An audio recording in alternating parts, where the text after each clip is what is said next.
Lie-Nielsen Toolworks reintroduced the world to the large format block plane. The low angle or bevel up jack, joiner, and smoothing planes.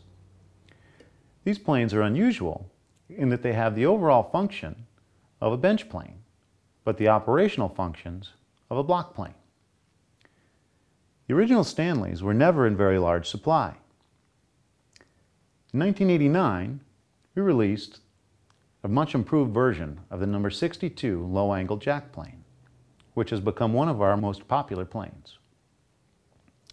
That was quickly followed by the number 164 low-angle smoothing plane, and then in 2002 we created a never-before-made plane, the number 7.5 low-angle jointer. Like all bench planes, the large format block planes have a handle, a knob, a cap iron, and a blade. But here's where the differences come in. The depth adjuster is a knurled knob turning in a slot in the bottom of the blade. That's on both the number 62 and the number 7.5. The mouth opening is controlled by loosening the front knob and turning this lever, which moves a plate milled into the mouth, the front toe of the plane. Position the mouth wherever you need it for the appropriate cut. Tighten back down the knob, and it's ready to use. The depth adjuster is the same on the 7.5, but the mouth adjustment is different. There's a much smaller plate milled right in front of the blade, and that's adjusted by loosening these two screws at the front of the mouth on the top of the plane, and then sliding the plate again to the appropriate position for the depth of cut you're going to be taking. Tighten those screws back down so that the plate is reset flush to the sole of the plane. The 164 has the same mouth controls as the number 62, loosening the front knob and moving that plate. The depth adjustment is a Bailey style adjuster rather than the knurled knob at the back of the blade. If you loosen and remove this cap,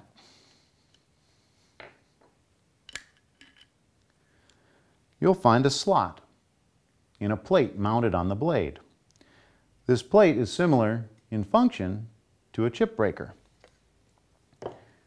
The slot provides purchase for the yoke that reaches through the cap and adjusts the blade by turning this knurled knob and cantilevering the yoke so you retract or advance the blade. It's very important that the distance from the slot to the tip of the blade is always the same. If it's different, you'll have different travel in the adjustment. You'll find most honing guides require you to remove this plate to sharpen the blade.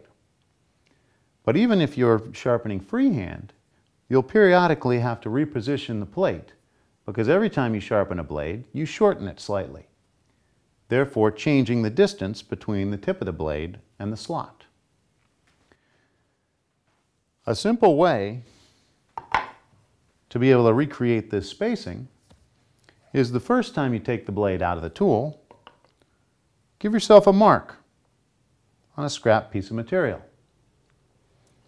Then, once you've put the plate back in place, you can find that mark and get the same distance. Another method to do this that I find a little more efficient is to use a stop block. A stop block is always going to be more consistent than working to a line. These other stops here help me with sharpening for different angles.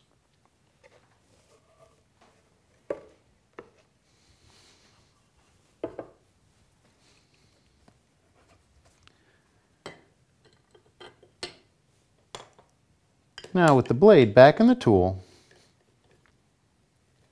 we're ready to talk about setup.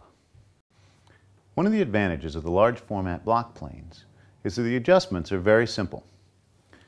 It's important that the cap iron is not too tight. If it is, you're putting the tool under some stress, but also it becomes very difficult to make a depth adjustment. To find the proper tension for the cap screw, put it in place and it'll wiggle. Tighten down the thumb screw until it just stops moving, then go another half turn. Before making a depth adjustment, loosen the thumb screw a quarter turn. There is no lateral adjustment on the tool, so you're going to be making subtle adjustments with finger pressure on one side of the blade or the other.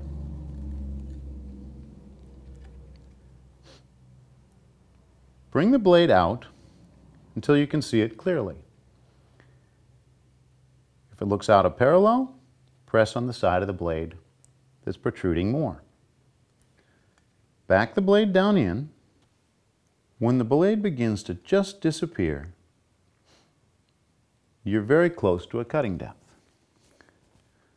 Tighten the quarter turn back into the thumb screw, and then I use a small block of wood about 1/2 inch wide and about 3 or 4 inches long to take a test cut. I'm going to take a shaving from each side of the blade. It immediately shows you if you're cutting too heavy on one side or the other. This side's cutting a little light, so I'm going to use a small lightweight hammer. This is a 4-ounce cross peen hammer.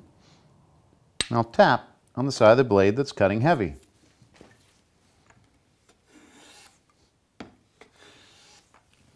Another test cut shows that I'm cutting evenly. I also know how heavy the shaving is going to be.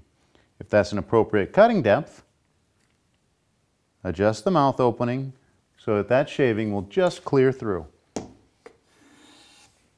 Another test cut will show if that's possible. The last thing you want to do is take the backlash out. Backlash is the amount that the adjusting nut turns from retracting the blade to advancing the blade. You want it in the advancing position so that it's pressing down on the blade and keeps it from shifting back on you in use. There are some small differences with the 164. With the Bailey adjuster, you loosen the cap screw, same point where the blade will wiggle, bring it down till it just stops, and then tighten about a quarter turn. Before you make a depth adjustment, it's very important that you loosen that screw, because if not, the yoke plate mounted on the blade may shift rather than changing the depth of cut. Turning the spin wheel on top of the adjuster clockwise will advance the blade by cantilevering the yoke, and counterclockwise will retract the blade by cantilevering backwards.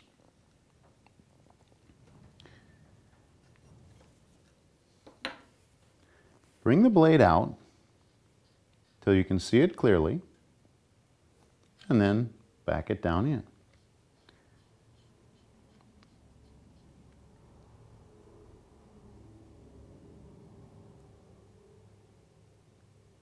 If one corner of the blade is protruding more than the other, use finger pressure to even up the blade, and then continue to the point where the blade is just disappearing. Tighten the cap screw and take a test cut. Once I'm cutting the depth that I want, set the mouth opening and make sure to take the backlash out.